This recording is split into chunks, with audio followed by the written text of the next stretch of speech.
Hello বন্ধুরা, এটা আমাদের সুন্দর একটা বাগান। চলো দেখাচ্ছি। এটা আমাদের লেবু গাছ।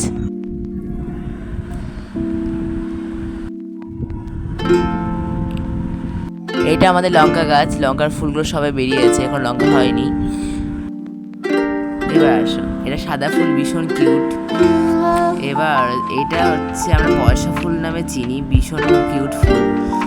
এবার এবার দেখাবো হলুদ কালারের ফুল। এটা এই ফুলটার ঠিক আমি নাম জানি না, কিন্তু ভীষণ সুন্দর। এবার দেখাচ্ছি এই পয়সা ফুলের একটা জাত, এটা কালো পয়সা, ডিপ, ভীষণ ভালো লাগে। চলো, এইটা হচ্ছে জবা ফুল, লাল কালার ফুল, ভীষণ আমার ভালো লাগে, তাই আমি লাল কালার জামা পরে বসে আছি। এটা আমাদের বাড়ির গোলাপ, সুন্দর পাতাগুলো, গোলাপগুলো এখন শুকিয়ে গেছে অনেক গরমে। এটা হচ্ছে জবা গাছ, এটা লাল কালারের জবা। এবার গুড বাই।